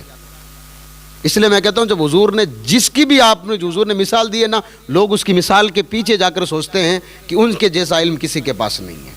حقیقت میں کہہ رہا ہوں. حضور نے فرمایا عائشہ جانتے ہو اس قبیلے کے پاس سب سے زیادہ بکریاں ہیں. اما عائشہ نے کہا یا رسول اللہ پھر؟ کہا کہ آج کی رات اللہ تبارک و تعالیٰ اپنے شان کے مطابق اللہ کی رحمت جو ہے پہلے آسمان پر جلوہ فرما ہوتی ہے. حالانکہ یہ ہر رات ہوتا ہے. بھئی شہری کا وقت جب ہوتا ہے نا تو اللہ تبارک و تعالیٰ ندا دیتا ہے لوگوں کو, آؤ میں تمہارا پروردگار ہوں مانگنے والا. یہ رات میں جیسے مغرب کی اذان ہوتی ہے اللہ تبارک و تعالیٰ کی رحمت متوجہ ہو جاتی ہے. اور ایک چیز آپ کو بتا دوں, اللہ کی رحمت اگر ایک پل کے لیے بھی اگر اللہ کی رحمت ہم سے ہٹ جائے نا, تو امام سخاوی رحمۃ اللہ تعالیٰ نے لکھا ہے کہ یہ دنیا کی سانسیں بند ہو جائے, ہوا چلنی بند ہو جائے, پرندے سانس لینا بند کر دے, ہمارا چلنا مشکل ہو جائے اللہ کی رحمت کے بغیر. اس لیے اما عائشہ نے پوچھا اے رسول اللہ کوئی جنت میں اللہ کی رحمت کے بغیر جا سکتا ہے؟ حضور نے فرمایا نہیں. تو اما عائشہ بھی کتنی دیکھیے, کہا یا رسول اللہ آپ بھی. یہ تمیز اس لیے بتانی تھی کہ حضور علیہ الصلوۃ والسلام رب نہیں ہے, عبادت ان کی نہیں ہو سکتی, تعظیم بڑی ضروری ہے. حضور نے فرمایا اللہ کی رحمت اگر ساتھ نہیں ہو تو میں بھی جنت میں نہیں جا سکتا. اللہ کی رحمت کے علاوہ کچھ بھی نہیں ہو سکتا. اس لیے قرآن مجید میں کہا گیا مومن کو چاہیے کہ اللہ کی رحمت سے کبھی مایوس نہ ہو. مصیبت آتی ہے, پریشانی آتی ہے, تھوڑی دن آئے گی انشاءاللہ تبارک و تعالیٰ صبر کرو گے, کوئی بھی چیز آئے گی تو آپ کہو گے انا للہ و انا الیہ راجعون. تھوڑے دن کے بعد آپ اس کا پھل دیکھیے, اللہ تبارک و تعالیٰ ویسی کی ویسی چیز آپ کو عطا کرے گا. صبر کرنا پڑے گا آپ کو. وہ اما عائشہ کہتی ہے یا رسول اللہ بکریوں کا کیا ہوا؟ کہا اس بنو کلب کی بکریوں کی تعداد کتنی وہ تو اللہ اس کا رسول بہتر جانے. اللہ کے رسول نے فرمایا ان بکریوں کے بالوں کے برابر اللہ تبارک و تعالیٰ اس رات گناہ گاروں کو معاف کرتا ہے. اللہ کی بارگاہ میں دعا کریں, وہ جو بکریوں کے بال تھے نا, اللہ حضور نے جتنی تعداد بتائی تھی اللہ تبارک و تعالیٰ اس تعداد میں آج ہم سب کو شامل کر لے. ہاں جی, میں پھر سے کہہ رہا ہوں کبھی بھی ہمیں اپنے جو ہے مطلب ان اعمال پر ہم جو نمازیں پڑھ رہے ہیں ان پر بھروسہ نہیں ہے. ہم اللہ کی رحمت سے زیادہ امیدوار ہیں, اس سے امید رکھنی چاہیے. اسی لیے جب اس سے امید رکھو گے تو ایک وہ عورت یا خاتون کے بارے میں ذکر آتا ہے، قرآن کی تفاسیر میں اس کا ذکر کیا گیا، حدیث میں ذکر کیا گیا، اس عورت کو دنیا جو ہے مطلب فاحشہ عورت کے نام سے جانتے تھے، وہ کئی لوگوں سے کنیکشن میں رہتی تھی، لیکن اس کا ایک عمل اللہ کو اتنا پسند آیا کہ وہ جو ہے مطلب اس کا ایک روزانہ کا معمول تھا، روٹین تھا اس کا، کہ وہ جو ہے مطلب کبھی بھی کھانا کھاتے وقت اگر اس کا کھانا بچ جاتا یا نہیں بچتا تب بھی وہ بھوکے رہ جاتی، یہ کتے کے لیے روٹی ضرور بچاتی تھی۔ حضور فرماتے ہیں کہ کل قیامت کے دن اس عورت کے سارے گناہ دیکھے جائیں گے، ترازو میں رکھے جائیں گے، جب سارے گناہ اس کے رکھ دیے جائیں گے وہ عورت کہے گی مجھے جہنم میں جانے سے کوئی نہیں روک سکتا۔ اس وقت وہ جو کتے کو اس نے روٹی روزانہ روٹین کے ساتھ کھلاتی رہی، وہ روٹی آ کر اللہ کی بارگاہ میں عرض کرے گی پروردگار یہ عورت بھلے بدکار ہو، اس نے بھلے جو ہے مطلب وہ دنیا میں گناہ کیے ہیں لیکن ایک جانور کا اس نے پیٹ پالا تھا، تو حضور فرماتے ہیں اس ایک کتے کو روٹی کے عوض میں اللہ تبارک و تعالیٰ اس فائز عورت کو جنت عطا کرے گا۔ تو اس کی رحمت تو بہانے ڈھونڈتی ہے، ورنہ ایک اللہ کا ولی تھا جو کہ اپنے آپ کو اللہ کا ولی کہتا تھا، دنیا سے گئے ان کے پیر، ان کو کوئی مرید ہے جنہوں نے خواب میں دیکھ لیا پیر صاحب کیا حال چال ہیں آپ کے، قبرستان میں اللہ تبارک و تعالیٰ نے آپ کے ساتھ سلوک کیا آپ نے سب ٹھیک ٹھاک رہا ہوگا؟ پیر صاحب نے کہا نہیں پکڑ ہو گئی ہے، بڑا تکلیف میں ہوں۔ کہا کہ آپ تو اللہ اللہ کرنے والے تھے، آپ کیسے پکڑے گئے؟ کہا کہ آپ کو معلوم ہے میں ایک مرتبہ بیٹھا ہوا تھا دروازے کے آنگن میں، تم سب کو بیٹھ کر کے درس دے رہا تھا، لوگوں کو بتا رہا تھا بھائی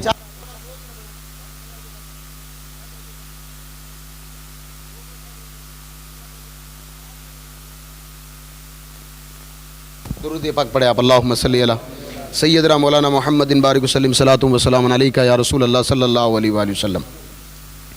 تو پیر صاحب نے کہا کہ بھئی جب میں بیٹھا تھا تو ایک دم دیکھا کہ اچانک بڑی کڑاک سی مطلب دھوپ پڑ رہی تھی، تم سب چھایا ڈھونڈ رہے تھے، اتنے میں اللہ تبارک تعالیٰ نے بارش برسا دی۔ میں نے تعجب کیا اور میں نے تم سے ہی پوچھا تھا یہ کون سی بات ہوئی، ایک دم جو ہے مطلب اتنی دھوپ میں بارش کیسے ہو سکتی ہے؟ اللہ تبارک و تعالیٰ نے قبر میں مجھ سے یہی پوچھ لیا، تو میری قدرت کو مانتا کہ نہیں مانتا تھا؟ کہ مانتا، میں نے تجھے ماں کی پیٹ میں زندگی دی کہ دی تھی، موت میں نے دی تھی، پھر تو نے اس کو ایسے اچنبھا کیسے کر لیا کہ اگر کوئی بارش میں اگر دھوپ میں اگر بارش ہو جائے یہ میری قدرت ہے، اس لیے میں پکڑا گیا۔ تو اللہ تبارک و تعالیٰ کی وہ رحمت ہے، ہمیں اس رحمت سے امید رکھنی چاہیے۔ اما عائشہ کہتی ہے یا رسول اللہ صلی اللہ علیہ وسلم پھر؟ تو حضور نے فرمایا جو بکریوں کے بال کے برابر لوگوں کو بخش دیا جاتا 10 لوگوں کو چھوڑ کر کے، یہ الگ الگ روایتوں میں ملتا 10 لوگ ہیں جو اس رات میں بھی نہیں بخشے جاتے ہیں۔ وہ 10 لوگ ہم لوگ اگر اس 10 کے کیٹیگری میں آتے ہیں آج کی رات توبہ کر لیجئے، اگر یہ کر رہے ہیں، اگر رات جاگ رہے ہیں کل جا کر کے وہ 10 کام اگر کل بھی ہم کریں گے نا تو ان راتوں میں ہمیں جاگنے کا کوئی فائدہ نہیں ہے، آپ اپنے بستر پہ جا کر کے سوئیے گا۔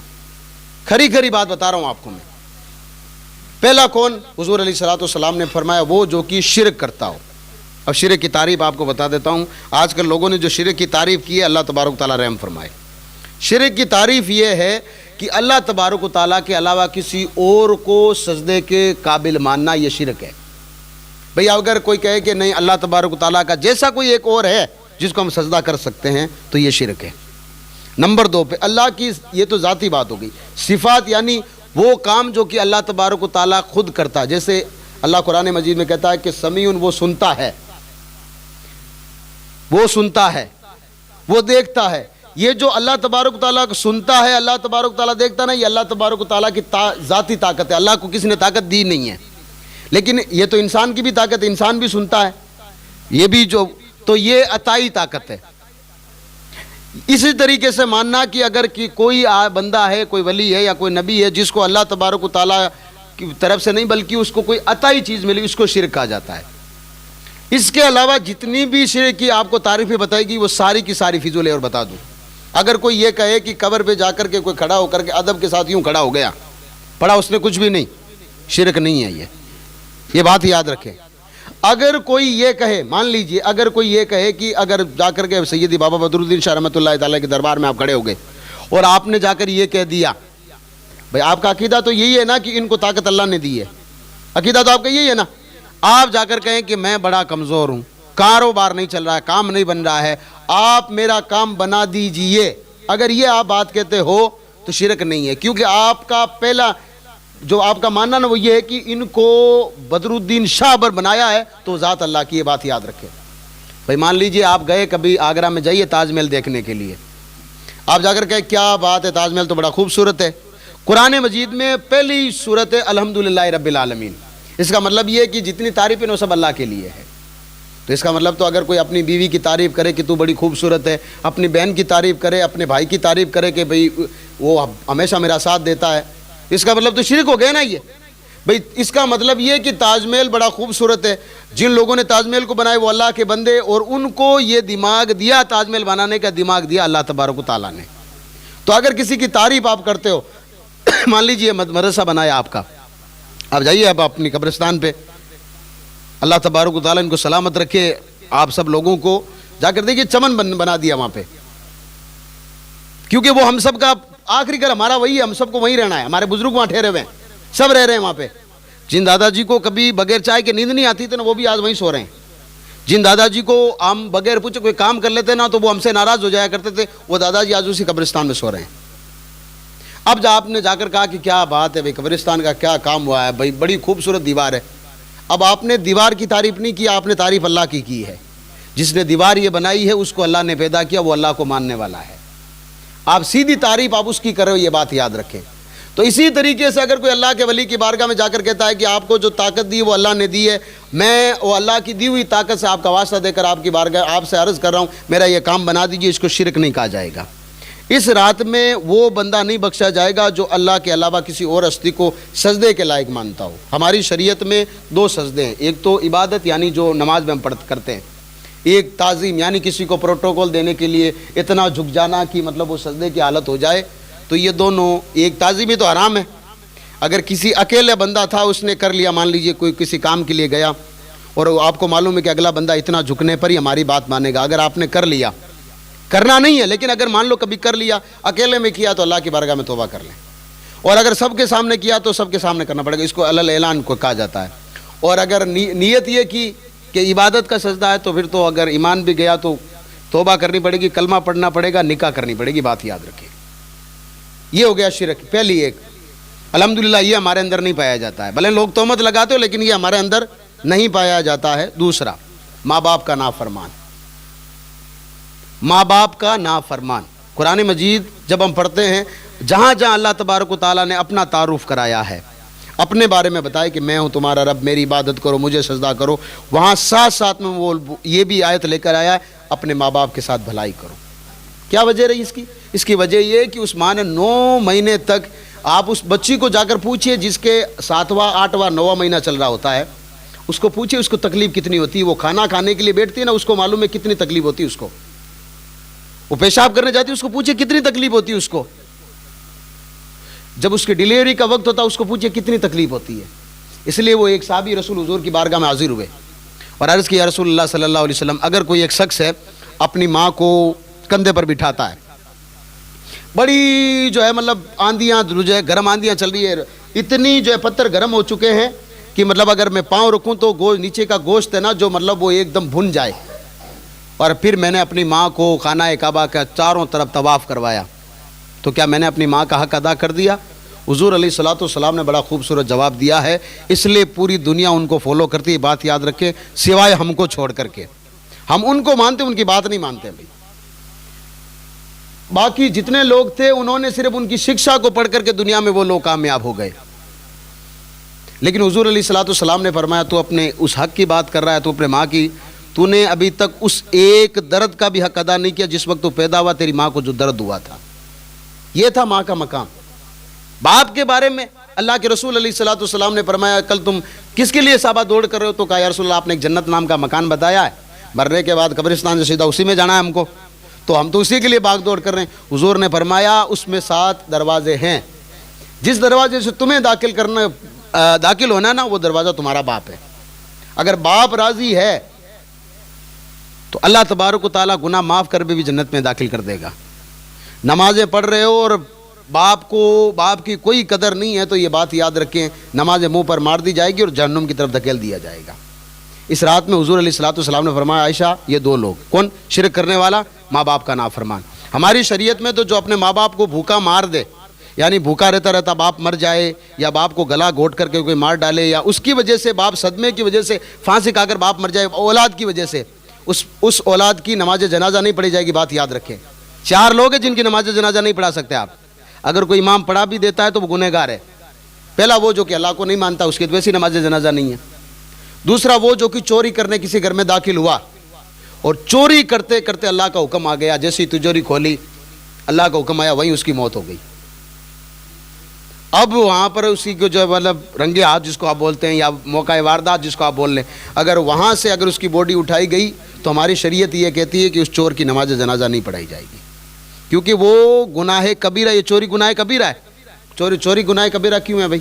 ایک آدمی پورے دن پسینہ بہا کر کے 1000 روپے لے کے آتا ہے، اور 1000 روپے وہ لے کر آتا ہے تو وہ کہتا ہے کہ بھائی جو ہے مطلب اب کا میری بیٹی بڑی ہونے والی، اس کے لیے میں تھوڑے سے میں شادی کے لیے پیسے اکٹھے کروں، بیٹا بڑا ہونے والا ہے، اس کی جو ہے اس کے لیے جو ہے خوبصورت بہو لے کے آؤں گا، اس کی جو ہے مطلب کروں، یا وہ آنے والی تیاری کرتا بیچارہ۔ رات میں چور گیا جو پورے دن بیٹا سویا رہتا ہے، اور رات میں گیا اور اس نے تجوری توڑی اور پیسے نکال لیے۔ اب بتائیے وہ آدمی جو دن بھر مزدوری کرتا ہے 1000 روپے وہ کتنی تکلیف سے لے کر اس کو معلوم ہے، 200 روپے کتنی مشکل ہے اس کو معلوم ہے۔ آپ لوگ کھیتی کرنے والے لوگ ہیں، آپ نے جیسے ہی فصل بیچ کے رات میں آپ نے کوئی تالا توڑ کے آپ کی جو ہے مطلب وہ رقم لے جائے، آپ کو کیا تکلیف ہوگی کہ نہیں ہوگی آپ کو؟ اسی لیے اللہ تبارک تعالیٰ فرمائے یہ وہ لوگ ہیں جو کہ لوگوں کے حقوق پر ڈاکہ ڈالنے والا لوگ ہیں، اگر موقع واردات پر مارا جائے تو اس کی نماز جنازہ نہیں ہوگی، بات یاد رکھیں۔ ایک وہ آدمی کہ جو حق پر ہو، ایک آدمی حق پر ہے اور دوسرا آدمی پھر کہتا ہے کہ نہیں صاحب میں ہوں، چاہے وہ کچھ بھی حق پر ہو کچھ بھی ہو، اگر وہ مر جائے، جیسے ہم کہتے ہیں نا بھائی کہ جو غیر مقلد ہو، وہابی ہو، دیوبندی، ان کی نماز جنازہ نہیں پڑھنی چاہیے۔ اس کی وجہ یہی ہے کہ وہ حق کو مانتے ہی نہیں ہے۔ وہ کہتے ہیں جو جس حضور کی تعریف تم کر رہے ہو تو ہم اس تعریف کو تو مانتے ہی نہیں ہم لوگ۔ اس لیے ہمارے علماء نے، ہمارے فقہاء نے کہا کہ اسے رشتہ بھی نہیں کرنا چاہیے۔ وجہ اس کی حضرت عثمان غنی رضی اللہ تعالیٰ عنہ کو جب شہید کیا گیا، بلوائی لوگ تھے، یہ مصر کے رہنے والے لوگ تھے، شہید کیا گیا، 5 دن تک حضرت مولا علی رضی اللہ تعالیٰ عنہ کے رہتے ہوئے مسجد نبوی میں کسی صحابی نے نماز نہیں پڑھی ہے۔ پوچھا گیا نماز کیوں نہیں پڑھی؟ کہاں یا وہاں وہ لوگ نماز پڑھ رہے ہیں جو شریعت کے صرف شریعت کا نام لبادہ اوڑھ کر بیٹھے، شریعت کو مانتے نہیں ہیں، لوگ شریعت کو مانتے نہیں ہیں۔ تو ایک یہ کہ ماں باپ کا نافرمان ہے، اگر آپ میں سے اگر یہ غلطی کوئی کر بیٹھا ہے، قرآن مجید میں کہتا ہے کہ اگر ماں باپ کے سامنے اگر آپ کو کہے نا پانی لے گا تو ہم کہتے ہیں یہ قرآن کہتا ہے یہ بھی مت کرو۔ قرآن کہ اگر وہ کرے تو حضرت نظام الدین اولیاء رضی اللہ تعالیٰ عنہ کو محبوب الہی کہا جاتا ہے۔ دلی میں مزار شریف ہے، کبھی جائیے، آپ کا مزار بڑا جو ہے پرسکون والا آپ کا مزار ہے، پاس میں حضرت امیر خسرو کا مزار بنا ہوا ہے، کبھی جائیے وہاں پر۔ یہ ان کو ولایت کیسے ملی؟ انہوں نے اپنی والدہ سے ایک بات کہی تھی، کہا میں اللہ کا ولی بننا چاہتا ہوں، تو کہا کہ کیسے بنے گا؟ کہا ایک طرف جا کر کہیں بیٹھ کر عبادت کروں گا۔ اس زمانے میں مدرسے تھے نہیں، تو خانقاہوں میں جا کر ایک طرف، ایک دن رات میں آنا ہوا گھر پہ، کہا کہ پاس میں سے نکل رہا ہوں، ماں سے ملاقات کر لیتا ہوں۔ ماں بھی بڑی نیک تھی، دیکھا کہ دروازہ کھٹکھٹا ہے تو اندر سے پانی گرنے کی آواز آ رہی تھی، کہا کہ پانی جو ہے باہر نالے سے ٹپک رہا، تو ہو سکتا ہے کہ ماں نے فوراً وضو کیا ہو، وہ نماز میں ہوگی، اس لیے باہر دروازے کے باہر کھڑے رہے۔ صبح جب فجر کا وقت ہوا تو والدہ نے دروازہ کھولا۔ ایک چھوٹا سا مسئلہ آپ کی بارگاہ میں عرض کر دوں، اس رات کو لے کر جائیے گا۔ جو گھر کا مین دروازہ ہے نا، ایک تو اس پر سونے سے ہمیں شریعت نے منع کیا، اس پر کبھی پلنگ ماچا ڈال کر سونا نہیں چاہیے، مین دروازہ جو گھر پہ ہوتا ہے اس پہ مت سوئیے گا۔ نمبر 2 پہ جیسے ہی فجر کی اذان ہو مین دروازہ کھول دینا چاہیے۔ کوتاہی ہو جائے وہ الگ چیز ہے، لیکن کوشش یہ کیجئے کہ جو گھر کا مین دروازہ ہے نا، فجر کی اذان یا جو فجر کا وقت ہے اس کے بعد مین دروازہ بند نہیں ہونا چاہیے گھر کی بات بتا رہا ہوں آپ کو میں۔ اس کی وجہ یہ ہے کہ اللہ تبارک و تعالیٰ نے اس قرآن مجید میں فرمایا، اللہ کی جو رحمت ہے نا وہ سحری سے لے کر کے سورج طلوع ہونے سے پہلے اللہ کی رحمت مومنوں کے گھروں میں آتی ہے۔ جس رحمت کو ہم تو سوئے رہتے ہیں، ہمیں اس رحمت کا پتہ بھی نہیں ہے۔ تو حضرت نظام الدین اولیاء کی ماں نے جب دروازہ کھولا تھا، باہر نظام الدین اولیاء کھڑے ہیں، ایسے کہا بیٹے تو باہر کھڑا ہے بتا دیتا۔ کہا ماں میں نے سوچا کہ آپ نماز پڑھی اس لیے میں نے آپ کو کہا نہیں، یا پھر آپ سو گئے ہوگی اس لیے میں نے آپ کو جگایا نہیں۔ مقام یہ تھا ان کا، اللہ تبارک و تعالیٰ نے ان کو ولایت عطا کر دی۔ یہ وہ لوگ ہیں جو کہ 70,000 لوگوں کو اپنے ساتھ جنت میں لے کے جائیں گے، حضرت نظام الدین اولیاء جیسے لوگ۔ بابا بدرالدین شاہ سے ہی نہیں بنے، اگر ان کی سیرت پر اگر زندگی پر کوئی کتاب ملتی نا تو آپ کو ان کی پیج پر ملتا، نماز پڑھو، ماں باپ کی قدر کرو، بھائیوں سے رشتہ رکھو۔ یہ ان کی تعلیم یہ تھی۔ ان کی تعلیم یہ نہیں تھی کہ جمعرات میرے دربار پہ آؤ۔ تعلیم یہ ہے کہ جمعرات کو اگر وقت ملے تو سب سے پہلے والدین کی قبرستان پر جاؤ، وہاں جا کر کے، کیونکہ انہوں نے آپ کو دنیا دکھائی ہے۔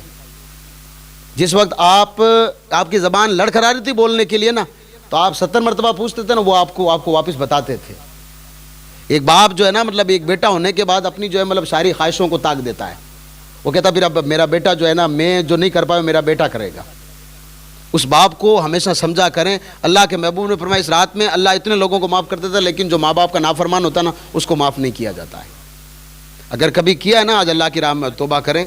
اور اپنے ماں باپ کو اگر چاہتے ہو، حضور سے پوچھا گیا کہ اگر میں چاہوں کہ میرے گھر میں برکت ہو کیا کرنا چاہیے؟ حضور نے فرمایا ماں باپ کی لمبی عمر کی دعا کیا کر، فرمایا کر اللہ تبارک و تعالیٰ میرے والدین ہیں، یہ بوڑھے ہیں، اللہ ان کا سایہ تا دیر میرے سروں پر قائم رکھ، اللہ تبارک و تعالیٰ ان کو بھی سلامت رکھے گا، تیرے لیے اللہ تبارک و تعالیٰ رزق کے دروازے کھول دے گا۔ پوچھا گیا یا رسول اللہ اگر کسی کے والدین نہ ہو تو؟ کہا کہ اگر وہ قبر میں چلے گئے ہیں تو اللہ سے دعا کر اللہ تبارک و تعالیٰ ان کی مغفرت فرما، ان کے لیے دعا کرو، اللہ تمہارے رزق میں برکت دے دے گا۔ میں کئی مرتبہ پروگرام میں یہ بات کہتا ہوں، ہم پوری رات لوگوں کو بتاتے ہیں کہ نماز پڑھو، ماں باپ کے لیے دعا کرو، یہ کرو، ایک آدمی آ کر کے دیتا ہے ایک چھوٹا سا تعویذ لے جاؤ، آپ کے گھر میں برکت ہی برکت ہوگی۔ اللہ تبارک و تعالیٰ کی پناہ ایسے لوگوں سے، جب تک نماز نہیں پڑھو گے، ایک آدمی اگر آپ تعویذ گلے میں لٹکا لیے، ماں باپ کی آپ کی بنتی نہیں ہے تو وہ تعویذ آپ کے کام نہیں آئے گا۔ اور یہ میں کئی مرتبہ کہہ چکا ہوں، جب ہم اللہ کی رحمت سے نا امید ہو جاتے ہیں نا، پھر ہم کہیں ایک جگہ اور اپنا جو ہے کہیں نہ کہیں اپنا لگا لیتے ہیں، تو اللہ تبارک و تعالیٰ ہمارا گمان پھر وہیں سے پورا کرتا ہے۔ کہتا ہے دنیا میں ٹھیک ہے کوئی بات نہیں، دنیا میں بتا، آنا تو تجھے قبر میں میرے پاس ہی ہے، پھر جواب تو وہاں دینا پڑے گا۔ یہ 3 لوگ ہو گئے۔ چوتھا آدمی وہ کون؟ چوتھا آدمی وہ جو کہ شراب پیتا ہو، شراب بناتا ہو، شراب پلاتا ہو، یا ان ساری چیزوں میں آتا ہے۔ شراب ایک وہ ہے جو کئی بہنوں کی زندگی کو برباد کر چکا ہے، کئی بہنوں کی گھر کی جو ہے سکھ شانتی کو یہ شراب جو ہے لے ڈوبا ہے۔ اس لیے حضور علیہ الصلوۃ والسلام نے فرمایا اگر کوئی برائی کی جڑ اگر کوئی ہے تو ایک شراب، ایک غصہ۔ اگر آدمی کو جو آدمی غصہ دار آدمی ہوتا ہے نا وہ جلدی سے بات کو بگاڑ دیتا ہے، اور آدمی نرمی والا، حضور علیہ الصلوۃ والسلام کے بارے میں آتا ہے کہ ایک مکہ میں ایک پاگل عورت رہتی تھی جس سے کوئی بات نہیں کرتا تھا، کوئی بات نہیں کرتا تھا، اور اگر جس راستے سے نکلتی تھی نا تو لوگ اس کے ڈرتے تھے کہ ہم جائیں گے نہیں کام کرنے کے لیے۔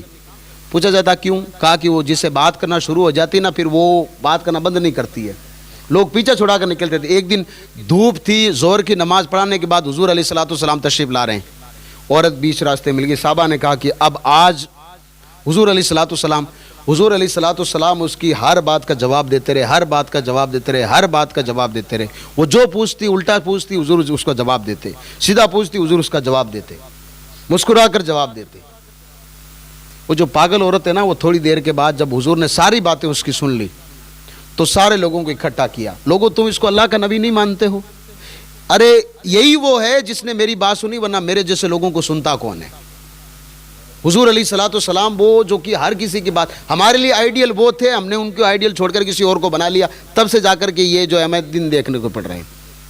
تو اللہ تبارک و تعالیٰ کے محبوب نے فرمایا وہ جو کہ شراب بیچتا ہو یا شراب وغیرہ اس میں اگر کسی کا حصے داری بھی ہو تو پھر اس رات میں توبہ کریں، آج کے بعد یہ کام نہیں کروں گا، پہلے میں نے کر لیا آج کے بعد نہیں کروں گا، تب تو پھر اللہ تبارک و تعالیٰ توبہ اللہ قبول کرنے والا ہے۔ اگلا آدمی کون ہے؟ حضور پاک صلی اللہ علیہ وآلہ وسلم نے فرمایا وہ جو کہ رشتہ توڑنے والا ہو۔ رشتہ توڑنے کے بعد آج آپ سے کوئی بات چھپی نہیں ہے، خاص کر کے ہماری قوم میں جب سے ہمارے پاس 2 پیسے ہوئے ہیں، تھوڑا سا پیسے والا آدمی ہوتا ہے وہ کہتا تھا بھائی تمہاری بچی تھوڑی ٹھیک نہیں ہے، اپنی بچی کو گھر پہ بٹھا، پھر تھوڑا سا ہمارا بھی کچھ عاد ہو جاتا ہے اس میں، تھوڑا سا باپ کا بھی بچی کو سپورٹ مل جاتا ہے کبھی کبھار، تو بچی کہہ دیتی ہے کہ مجھے وہ جو ہے مطلب ساسو ماں ٹھیک نہیں لگتی ہے۔ ہمیں یہ کہنا چاہیے کہ بیٹا وہ اب تمہاری ماں ہے، بیٹا وہ تمہارا باپ ہے، جو تمہارا سسر ہے وہ اب وہ اگر وہ تلخ ہے، اگر وہ تھوڑا سا اگر غصہ دار ہے تو اس کو برداشت کرنا، بیٹا وہ تیرا گھر ہے، تھوڑے دن کے بعد اس گھر میں تجھے رہنا ہے، اور جو تیرا شوہر ہے نا وہ تیرے لیے جنت ہے۔ ہمیں تو یہ کہہ کر کے بھیجنا چاہیے تھا۔ باپ بھائی وغیرہ کہتے ہیں کہ اگر تھوڑا سا کچھ ہو جائے تو ہمیں فون کر لینا۔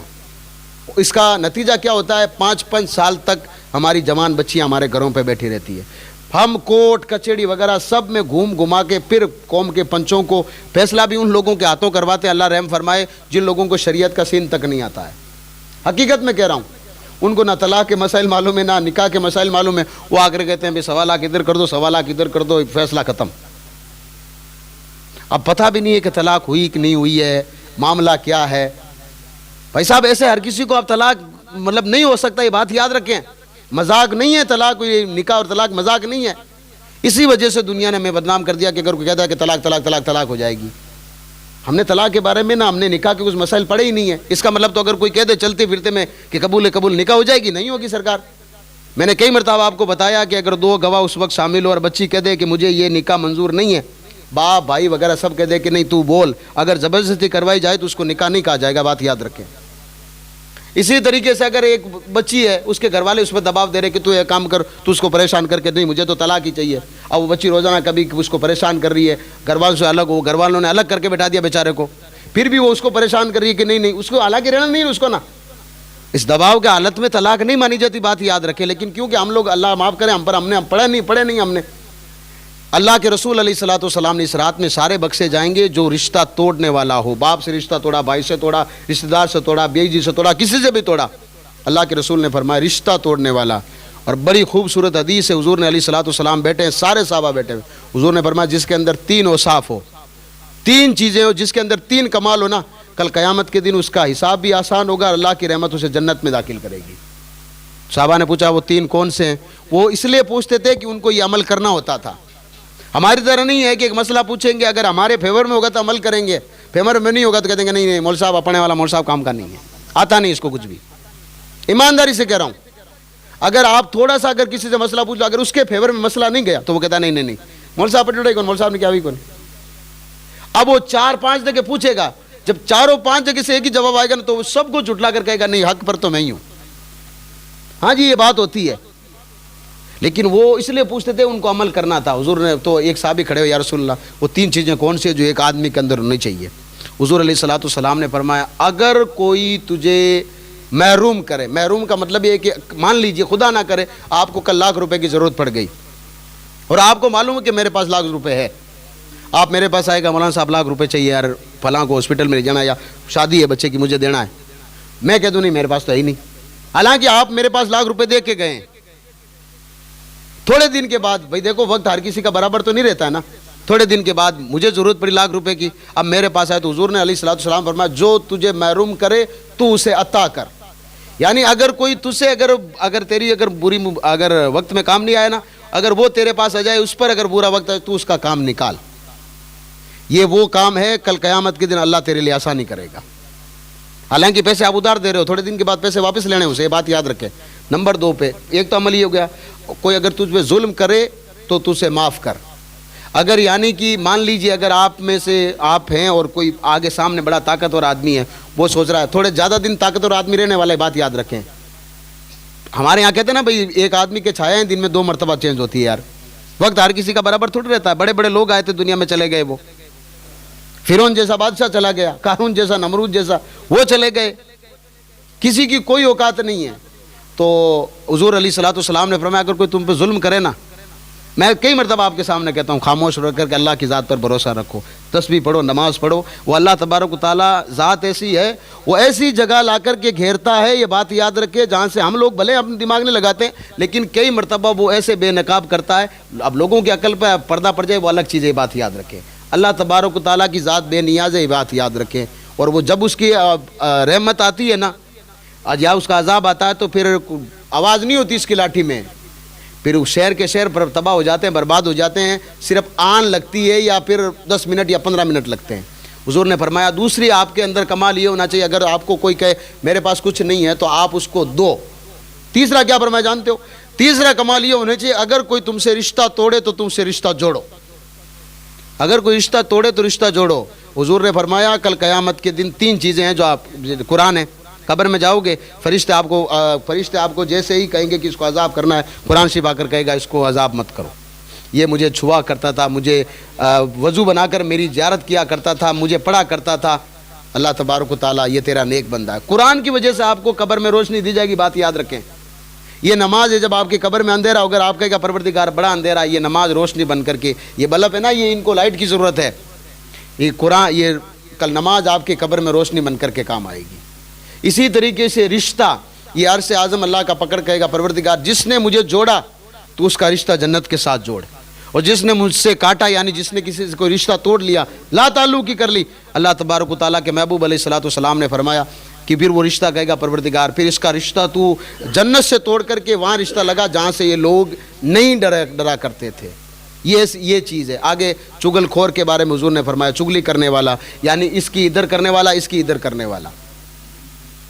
یہ چیزیں ہمارے اندر پائی جاتی ہے. آج میرے سامنے ایک آدمی بیٹا, میں اس کی بات کروں گا, اب وہ اٹھ کے گیا چلا گیا, دوسرا آدمی آیا, میں کہہ دوں گا جو بھی گیا نا یار یہ صحیح ہے, یہ صحیح ہے. آپ کو نہیں معلوم ہے کہ پھر وہ آگے جا کر آپ کی نہیں کرے گا. وہ اگر آپ کسی کی عزت یہاں کھلواڑ کرے تو وہ کرے گا. تو یہ وہ راتیں ہیں جس میں اللہ تبارک و تعالیٰ کے محبوب علیہ الصلوۃ والسلام نے فرمایا کہ بکریوں کے بالوں کے برابر اللہ تبارک و تعالیٰ معاف کر دیتا ہے. حضرت موسیٰ علیہ نبی علیہ الصلوۃ والسلام, حضرت عیسیٰ کے بارے میں آتا ہے کہ ایک چٹان کو دیکھا, بڑی خوبصورت تھی, پہاڑ کی چٹان تھی. اللہ تبارک و تعالیٰ نے فرمایا چٹان بڑی پسند ہے تمہیں؟ حضرت موسیٰ نے کہا, عیسیٰ نے کہا یا رسول اللہ مجھے بڑی, اے اللہ تبارک و تعالیٰ یہ چٹان مجھے بڑی پسند ہے. حضور علیہ الصلوۃ والسلام سے تقریباً میرے حساب سے یہ 1000 یا پھر تقریباً 600 سال پہلے کے نبی حضرت عیسیٰ نبی علیہ السلام. چٹان دیکھی انہوں نے تو اللہ تبارک و تعالیٰ نے فرمایا عیسیٰ چٹان کے اندر بھی دیکھنا چاہو گے؟ وہ اللہ کے نبی تو انہوں نے کہا, تو دیکھا کہ چٹان کھلی, ایک اندر آدمی بیٹھ کر عبادت کر رہا ہے. چٹان کھلی, اندر ایک طرف ایک پانی کی نہر چل رہی ہے چٹان کے اندر, ایک طرف انگوروں کا باغ لگا ہوا ہے. تو حضرت عیسیٰ علیہ السلام نے جا کر کے سلام کیا, السلام علیکم رحمۃ اللہ. انہوں نے کہا وعلیکم السلام. کہا کیف حالک, یعنی آپ کے حال کیسے ہیں؟ کہا الحمدللہ ٹھیک ہے. یہاں پر کہا پچھلے 400 سال سے یہاں بیٹھ کر کے عبادت کر رہا ہوں, 400 سال سے عبادت کر رہا ہوں. کہا پھر کھانا پینا؟ کہا یہ میٹھا پانی ہے, اللہ تبارک و تعالیٰ نے یہ نہر میرے لیے بنائی ہے, چھوٹی سی چٹان ہے اس کے اندر نہر آ کہاں سے رہی ہے, آگے جا کہاں رہی ہے, مجھے چٹان میں نہر نظر آ رہی ہے. حضرت موسیٰ نے کہا باہر تو کوئی چٹان نہیں ہے, اللہ کی قدرت ہے. کہا کھاتے کیا گیا؟ دیکھو انگوروں کے, یہ جو بھی بھوک لگتی وہاں سے میں اٹھا کر کھا لیتا ہوں, پھر اللہ کی باتوں میں لگ جاتا ہوں. حضرت عیسیٰ نے کہا پروردگار یہ تو 400 سال کی اس کو عمر ملی ہوئی ہے. صحابہ کرام نے جب حضور علیہ الصلوۃ والسلام صحابہ کرام کی بات کیا کرتے تو صحابہ کہتے تھے یا رسول اللہ ہماری عمر تو 70 سال ہے, 100 سال ہے. اب اگر میں اپنی بات کروں اپنی پیڑھی کی تو ہماری عمر تو 60 سال سے اوپر ہو جانے والی نہیں ہے, ہم کیا کریں گے؟ تب اللہ تبارک و تعالیٰ نے فرمایا اے عیسیٰ میرا آخری پیغمبر ہوگا نا, اس کو ایک رات عطا کروں گا جس کو شب برات یعنی شعبان کی 15ویں رات ہوگی. اس رات میں اگر وہ بندہ کھڑے ہو کر کے 12 رکعت نماز نفل پڑھے گا, اللہ تبارک و تعالیٰ اسے 400 سال کی عبادت کا ثواب عطا کرے گا. 400 سال, 12 رکعت نماز کتنا ٹائم لگتا ہے؟ 12 دونا 24 مان لیں, آدھا گھنٹہ مان لیں. آدھا گھنٹہ اگر آپ کھڑے ہوتے ہیں تو ایک شخص جس نے نبی کو دیکھا, حضرت عیسیٰ کو دیکھنا بہت بڑی فضیلت کی بات ہے, لیکن وہ 400 سال وہاں اکیلا, بیوی سے, اس کی بیوی بھی نہیں ہے, بچے بھی نہیں ہیں, بیوی بچے نہیں تھے اس کے. اگر ہوتے تو پھر بیوی بچوں کو چھوڑنا اسلام میں جائز نہیں, بات یاد رکھیں. ہاں اگر کوئی آدمی ایسا ہے کہ اس کے بیوی بچے گھر پہ بھوکے مر رہے ہیں اور وہ کسی درگاہ پہ جا کر بیٹھ گیا اور کہا کہ میں اللہ اللہ کروں گا, یہ جائز نہیں ہے, بات یاد رکھیں. بھائی پریوار کو پالنا یہ فرض ہے, یہ بات یاد رکھیں. اگر کسی کے بیوی بچے بھوکے ہیں اور وہ کہہ رہا ہے کہ نہیں میں تو درگاہ پر جا کر بیٹھ کر کے فلاں وظیفہ کروں گا, تو سرکار آپ کا وظیفہ کل آپ کے منہ پر مار دیا جائے گا. آپ کے وظیفے کام نہیں آئیں گے. آپ جو دن میں مزدوری کر کے اپنے بچوں کو کھلا رہے ہو نا, جتنے وہ لقمے کھا رہے ہیں اللہ تبارک تعالیٰ آپ کو آلریڈی ثواب دے رہا ہے, یہ بات یاد رکھیں. ہاں جی, آپ کو ثواب دیا جا رہا ہے. تو یہ وہ راتیں ہیں, تو ہمیں ان راتوں کی قدر کرنی چاہیے. نفل نماز پڑھیں آج آپ, اب کیونکہ سردی کی راتیں لمبی ہوگی, آپ ایک نہیں بلکہ 4 مرتبہ چائے پئیں. آپ جب آپ کو ضرورت پڑے چائے پئیں, لیکن قرآن شریف کو تلاوت کریں. جو قرآن شریف پڑھنا جانتے ہیں یہاں کھڑے ہو کر کے عبادت کریں. اگر 2 منٹ کے لیے باہر اگر آپ جائیں تو ٹھیک ہے, دنیاوی بات نہ کریں آج کی رات. پھر انشاءاللہ تبارک و تعالیٰ تقریباً 2 بجے ہم لوگ قبرستان بھی چلیں گے, اس قبرستان بھی چلیں گے اور درگاہ بھی چلیں گے انشاءاللہ تبارک و تعالیٰ. پھر اس کے بعد میں آج کی رات میں اللہ تبارک و تعالیٰ سے مانگو. حضرت مولا علی رضی اللہ تعالیٰ باہر نکلتے تھے اور کہتے تھے لوگوں آ جاؤ, آج کی رات ہے, اللہ تبارک و تعالیٰ سے مانگ لو, اللہ سب کچھ دینے کو تیار ہے. نیت ہماری ٹھیک ہونی چاہیے. امام غزالی رحمۃ اللہ تعالیٰ علیہ فرماتے جب یہ رات آتی تھی تو امام غزالی لوگوں سے کہا کرتے تھے اپنی اس میں نیت درست کر لو. خاص کر میں اپنے نوجوانوں سے بات عرض کروں گا, ایمان کی حفاظت اگر کرنی ہے تو نیت کو صحیح رکھو. اگر آپ یہ چاہتے ہو کہ بعد میں ڈاکٹر کے پاس نہ جانا پڑے بچوں کے لیے, تو اللہ تبارک و تعالیٰ کے لیے اپنے آپ پر ترس کھائیے. اس دور میں جہاں سب سے زیادہ جو گندی کا ہے نا, جو فیشن کے نام پر ایمان بھی آدمی کا چلا جاتا ہے, جوانی بھی آدمی کی برباد ہو جاتی ہے, اور آخر میں ملنے جانا کچھ نہیں, تھوڑے دن کے بعد وہ جھگڑے ہوتے ہیں, فساد ہوتے ہیں, پھر کہتے ہیں کہ کیا ہوا کہ فلاں صاحب کی طلاق ہو گئی, کیا وجہ رہی؟ اب ہم نے اپنے خود کے دن اچھی طرح سے گزارے, صحیح نہیں تھے, جو گزار لیے اس پر مٹی ڈالیں, اللہ کی بارگاہ میں توبہ کریں. آج کے بعد اللہ کی بارگاہ میں توبہ کریں, غلط کام کبھی نہیں کروں گا.